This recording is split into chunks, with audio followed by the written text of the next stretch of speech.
I've come to love these passages from the Gospel of John, and when I meet somebody, if I haven't been able to share with them before, I think these are the things that I would really want them to hear. From the 10th chapter of the Gospel of John. This is the chapter where Jesus describes himself as the Good Shepherd, and both in the Old Testament and the New Testament, the shepherd and the sheep is a metaphor for God and God's people. So Jesus is the Good Shepherd and we're his sheep, and in the 10th chapter of John he says something about both himself and about us. First, I want us to think about our Good Shepherd. And in this chapter, Jesus draws a contrast between the shepherd and two other types of people that we encounter in life. He contrasts first the shepherd and the thief. Jesus said the thief comes only to steal and kill and destroy. I came that they may have life and have it abundantly. When the thief comes, the thief does not care about the welfare of the animals. The thief is only interested in what he can gain. And so he will steal, he will kill, he will destroy in order to get something for himself, because he doesn't care about the animals, he doesn't care about anybody other than himself.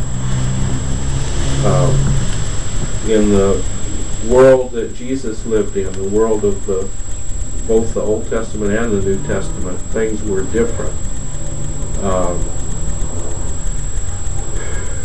Right now we all live in urban areas, and if we have animals, we don't really depend on those animals for our livelihood. They're pets.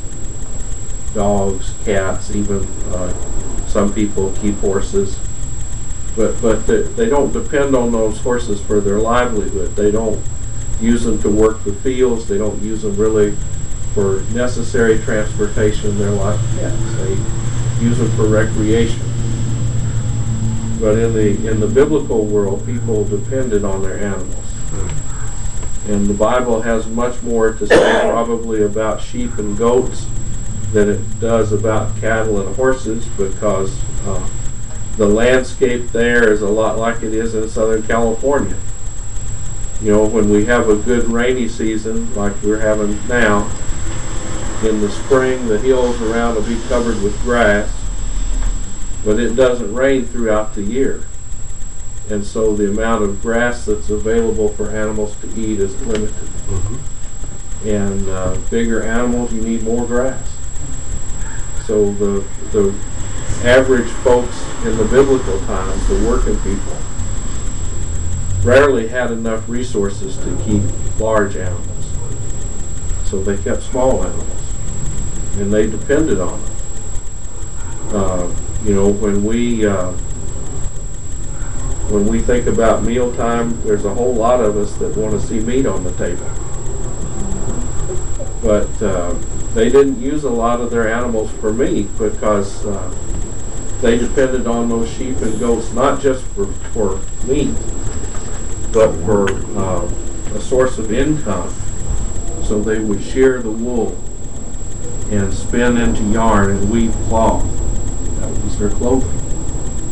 They would milk the sheep and the goats and use that for food, for cheese and yogurt and all those things that we make out of cow's milk.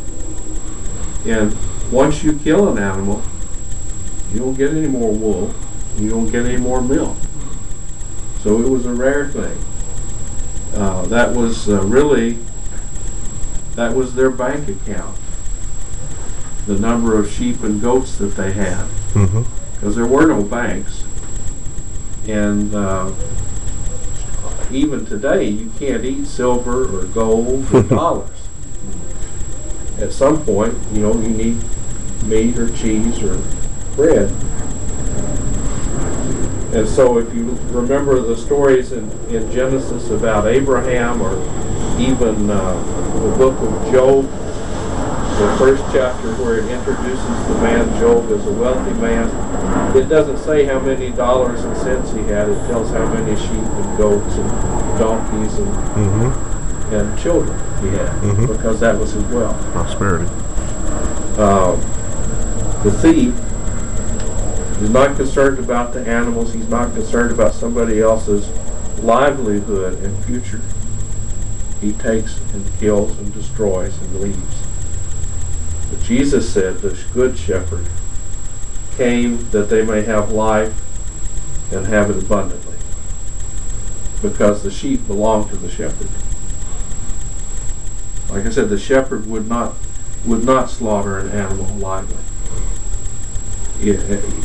For the shepherd of the Old Testament or New Testament world, to slaughter an animal meant one of two things. Either it was a sacrifice, which was a time of celebration and rejoicing and giving thanks to God, or it was a time of disaster when there was no other option to feed his family. The shepherd's interest was in keeping these animals healthy, in seeing that they were fruitful and multiplied, because in their health and prosperity was the health and prosperity of his family. Now, Jesus came to give us abundant life, and I think we have to understand that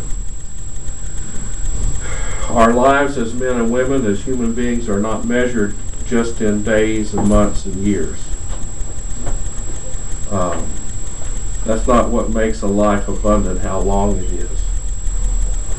Because in the course of all of our lives, we're going to have good times and bad times. We're going to have days when we feel good and days when we're hurting.